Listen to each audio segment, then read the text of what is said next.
what are the keys to retiring early? That's what we're going to cover in this video. What do you need to do to retire at 55 versus 60? We had a client ask us that recently. Exactly. And we're going to use his scenario to help illustrate the few takeaways for early retirement. Let's just dive right in. Yeah, so when we were talking about it, we're going to use Rick as the name that we're going to deal with for our client. I mean, he's currently 50. He's got about $800,000 in savings right now. Exactly. That's personal savings. That's work group RSP. Now he's got a small defined benefit plan from a previous employer that'll pay him $1,000 when he a month when he retires. He's looking at $6,000 gross. That's about per month. Yeah, that's today's retirement. He owns his home. He has no debt. He wants to leave the home to his son and spend the rest of it. Now he is divorced, but he still managed to make a pretty good living right now. Spot. Exactly. Yeah. We're expecting him to max out OAS and CPP, so about $1,300 a month from his CPP. Now that's at 65, not at 60. And I mean, currently he's earning about 120 grand, but he's managed to put 20 grand a year away in savings. So he's really doing well at this point in time. And he basically wants to know, can I retire at 55? Yeah, it's 50 now. He's definitely in a strong financial spot. And the original plan was saying 60. Well, what if we speed that up to 55?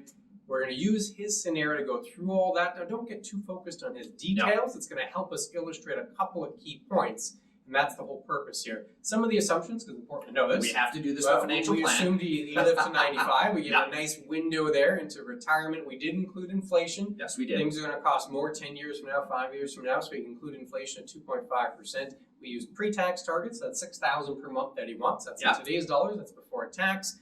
We use conservative rates of return. We always encourage this in a plan. Don't get too aggressive with your financial plan. No. Right now, from now to retirement, 5% per year was our assumption. Then in retirement, we reduced it to 4%, which is a very conservative assumption. Yep.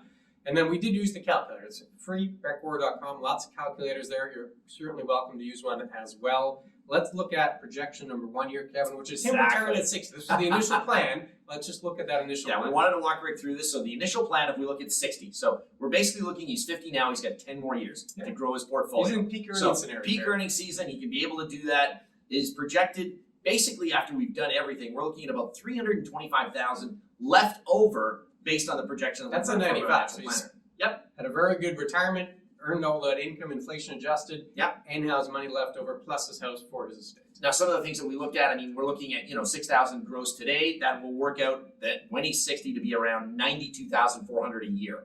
And we're looking at almost 30%, roughly 29, almost 30% of that is coming from his defined benefit and CPP. We don't have OAS yet. That will kick in later on, and we'll have to deal with it there. But by 65, now we're going to be looking at about 41% of this is all going to be included. So as you can see, he's not going to be taking as much of his that has to be dealing with it. And you can see graph-wise that he has got money left at the end of the day. So his retirement plan that he set up at 60, based on everything going on right now, is going to work. He's going to have that happen. But he didn't want 60. He wants to know is 55 a plus. And we'll look at that as well. A couple of details here. The graph, simplistically, you see it goes straight up because, hey, he's saving a lot. He's earning some interest. And then you can see when he retires, it slowly gets spent down. He's got lots of cash left over in his 90s there. And then the details here of the table format, you can see initially he's still saving. That annual income desired column, there's a 0, but then it kicks in, the $92,400, because that'd be the equivalent of $6,000 a month or $72,000 a year in today's dollars. But he's 10 years from retirement, so it's going to be more expensive. And there's some income from the benefit and CPP, the rest from his portfolio.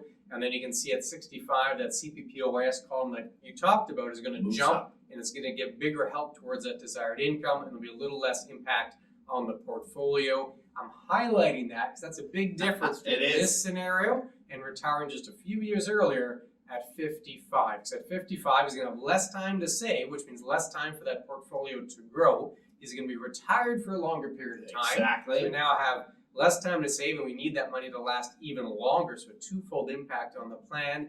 In addition, there's going to be a period, 55 to 60, where he'll get a little bit from his he'll get a little bit from his defined benefit plan, that $1,000 from a prior employer, but he's not going to get any CPP, no OAS. So effectively, all the heavy lifting will be done by his portfolio.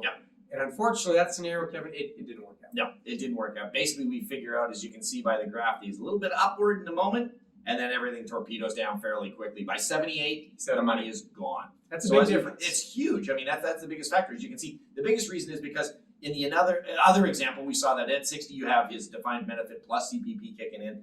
And of course, that was instantaneous. So we got government money immediately. Now, he's got 5 years that he has to wait before he can A, get that CPP, then he's got 10 years to wait before he can get that OAS. So that's a huge draw on the money that he's already saved. And if you're getting rid of all of that early on, there's only so much you can continue based on that sort of projection where we're looking at that, 92.4 or whatever the case may be that we're looking at getting in that scenario that we're coming forward with. Yeah, and the table there shows a snapshot of the table, all the details there. Again, you can see there's a larger draw on the portfolio because there's less from CPP, the same amount from the defined benefit pension, $1,000, but the CPP doesn't kick in until 60, and then the OAS doesn't kick in until 65. So you have a longer period there where it's all done by the portfolio, and that just means the portfolio gets drawn out much faster. In our example here, it went to 78, which means after 78, it is a little bit from his pension, CPP, OAS, and that was it.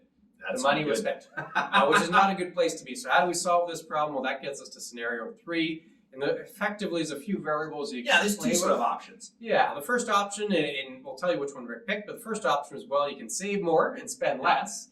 So instead of just saving 20 grand, which is already a big amount, it's huge, you can bump that to 30, which is a very tall order. In addition, instead of 6,000 a month, you can have 5,000 a month of income.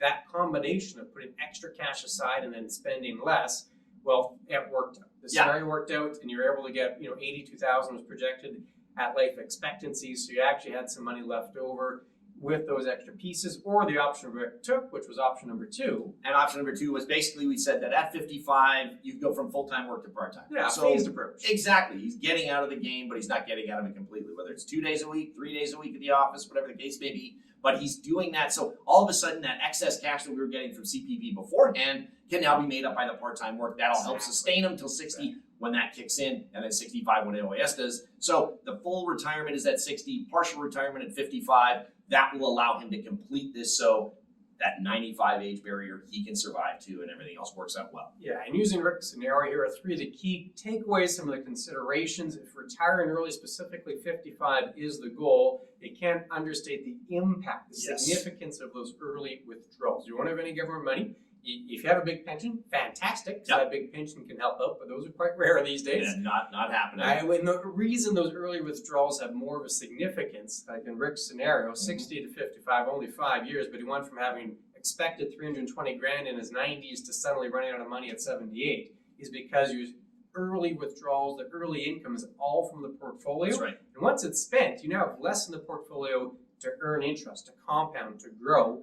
So you've had a kind of a compounding impact of that withdrawal. So early big withdrawals have a larger impact on the portfolio. That's effectively what you're doing when you retire at 55. Yeah, I mean, that 800,000, if you're taking 72 roughly a year, it's not going to take long before all of a sudden you're from 8 to 400,000, and now you got to survive on that with everything else. We don't have that scenario when you hit 60 because you got government money coming in, a lot less being taken down. So that's definitely a consideration you have to look at. As you mentioned, the importance of that budget. That is huge to be able to deal with. Making sure you figure that out. So again, it also leads into our, you need a plan. You can't just say, well, at 55, I got this much money, let's retire. Well, how do you know if you haven't run a projection? Very true. So, I mean, the impact of those larger withdrawals, you need more money to compensate for that. You do. The importance of the budget. I mean, our example, 6,000 versus 5,000 made a pretty big difference. Big time. And then the last piece here is what Rick ultimately did, which was the phased approach. He said, I'm not going to retire fully. What if for 5 years, 55 to 60, I want part-time? I still got some cash coming in, and that can help alleviate those larger withdrawals in the portfolio. Still drawing down the portfolio, just to a lesser extent. Exactly. And And that made a big impact, and his plan was on track with that approach. Those are 3 things to consider if you're looking at retiring at 55. And of course, the big one, Kevin, you talked about, it all has to work into the Becker motto, which is have a plan. That's exactly what you got to do. Too many people just, I'm ready to retire today. Well, if you don't have a plan set out, you don't have those projections run, you could run into this problem. I mean, had Rick come to us and just said, I'm retiring at 55, great, go and do that. Well, by 78, you have no more money. And that's a huge factor to deal with, where now he sees what those things are. He can compensate, massage those things if it helps, and then get that plan back on track. You see the options. All right, if I keep doing what I'm doing, it's likely I'll end up in this scenario, but I got a few ways to tweak that. That's kind of the benefit of the plan, is it allows you to explore all those options, all those what-if questions. And if you have a what-if question of that nature, let us know. You can get a hold of us at chatwithclintonkevin.com. And Kevin, it's you and I that reply to those No emails. robots. No Right. robots to you. We will be the ones responding. We are the ones that want to make sure that we're answering your questions directly, as opposed to just having some bot do it for us. Yeah, maybe you can, if it's not a personal item like that, and you just want to comment on retiring early and your thoughts, that's what the comment section's all about. All So about feel free to leave a comment there. We do read those as well. And we have another video talking about living off of dividends of your portfolio, a different retirement strategy, floating on the screen now. Click on that guy. We'll see you again very soon. Take care.